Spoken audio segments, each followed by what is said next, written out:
Hello मित्रों, राधे राधे।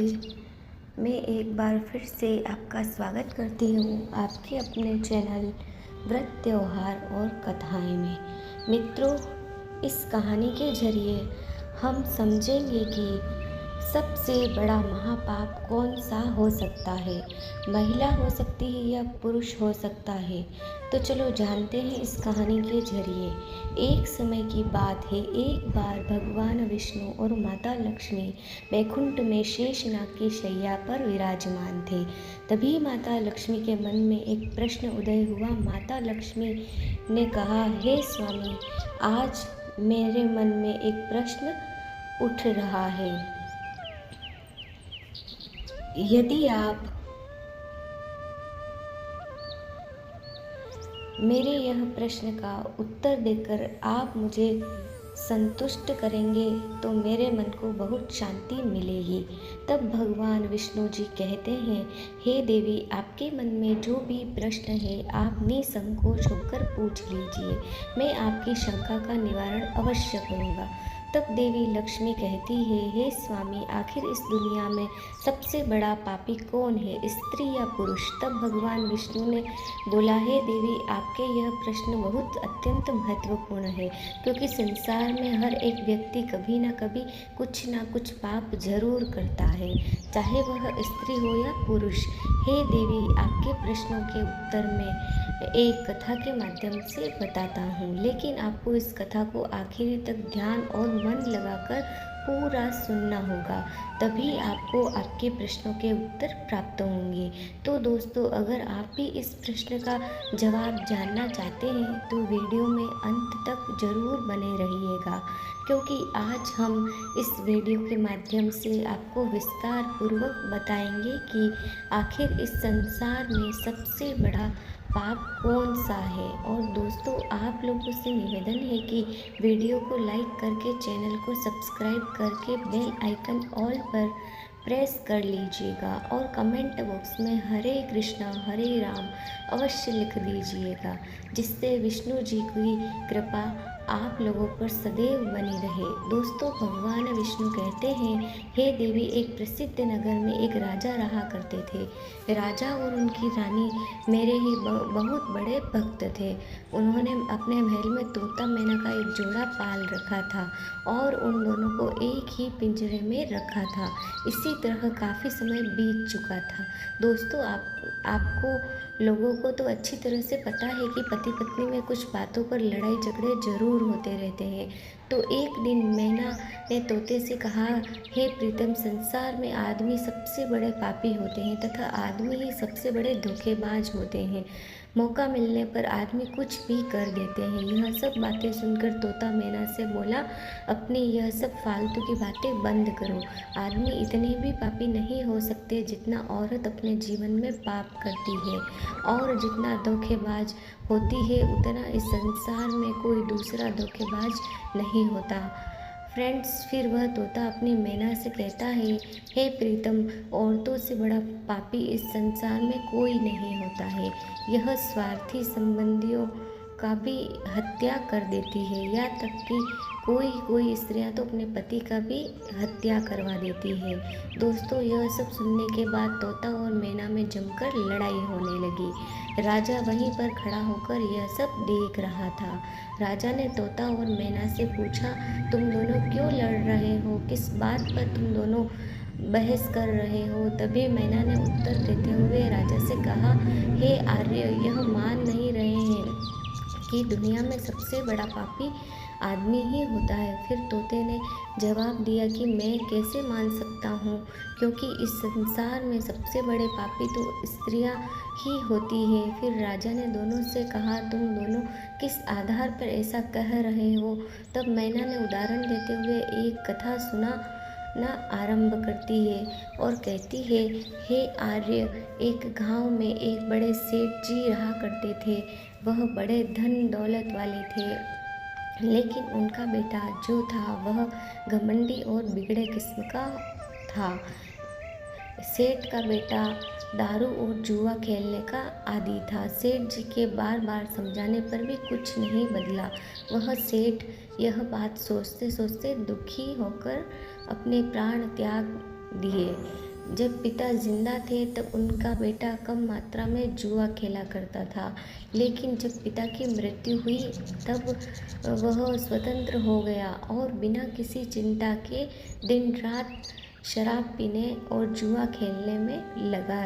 धीरे धीरे करके वह जुए में सब कुछ हार गया और वह कंगाल हो गया। उसने फिर दोबारा लौटकर अपने गांव नहीं आया और किसी दूसरे गांव में चला गया। वह लड़का किसी सेठ के घर गया और उसने कहा, मुझे थोड़ा सा पानी मिलेगा क्या? तब सेठ ने उसे पूछा, तुम कहाँ से आए हो और क्या करते हो?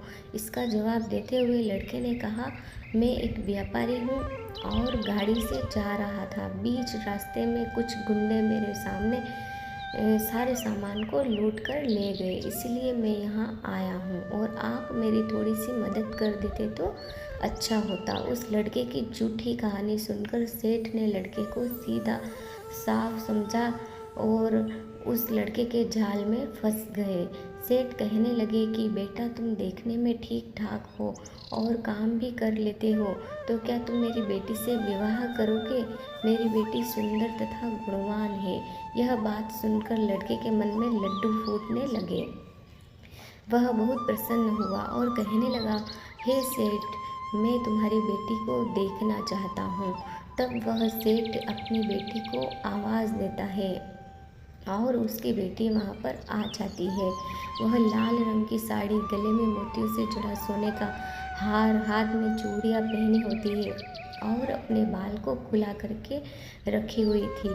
तभी वह लड़का उस लड़की को अपनी नज़रों से देखता है और अपने मन में सोचता है, अरे वाह, यह लड़की वाकई में इतनी खूबसूरत है और इसके पास बहुत सारा धन तथा गहने जेवरात भी हैं।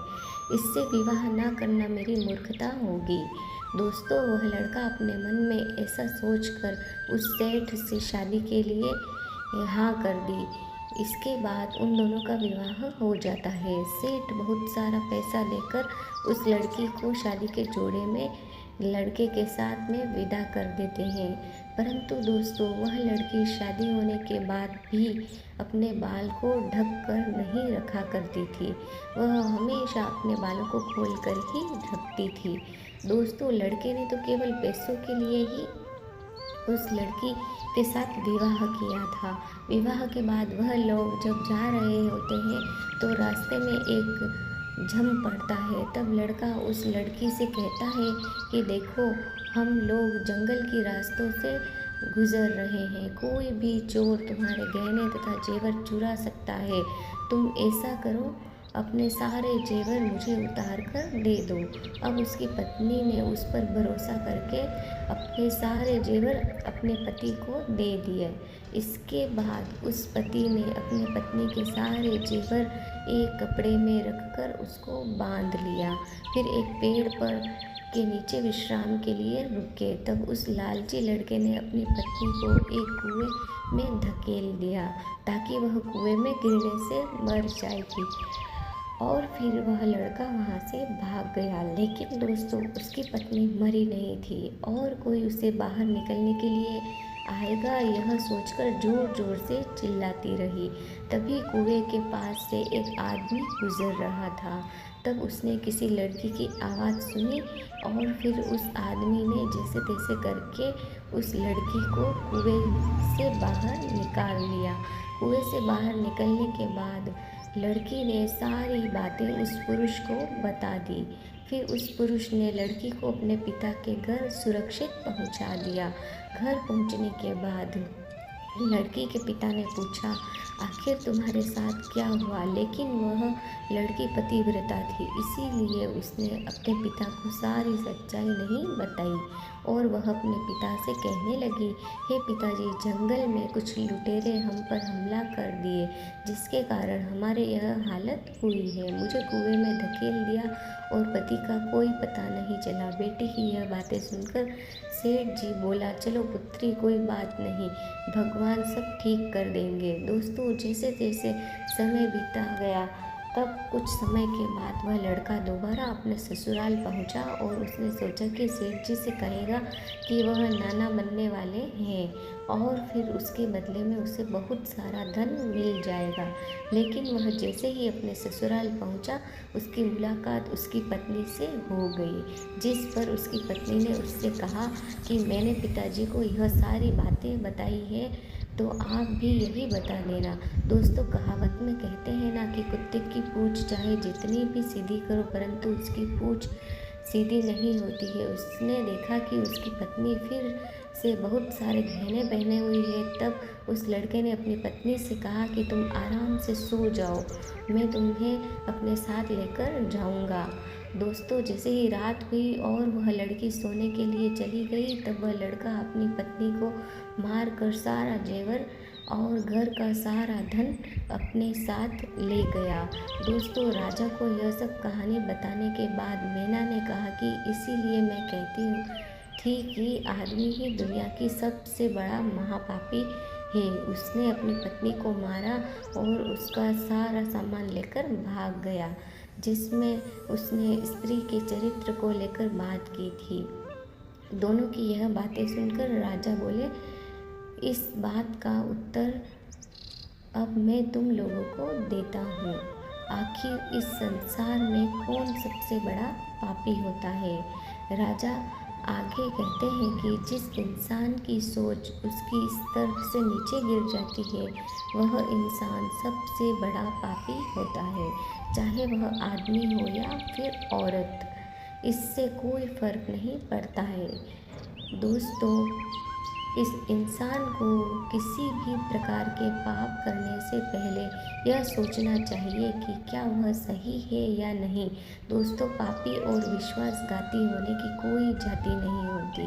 वह इंसान की कैसा भी हो, उसके मन के विचार और सोच और कृतियों का परिणाम होता है। दोस्तों, वास्तव में इंसान की सोच उसे पापी बना देती है। दोस्तों, वीडियो को पूरा देखने के लिए आप सभी लोगों का धन्यवाद। दोस्तों, वीडियो अच्छा लगा हो तो लाइक करें, शेयर करें और हमारे चैनल को सब्सक्राइब करें और कमेंट में हरे कृष्ण लिखना ना भूलें। जय श्री कृष्णा, जय श्री हरि विष्णु।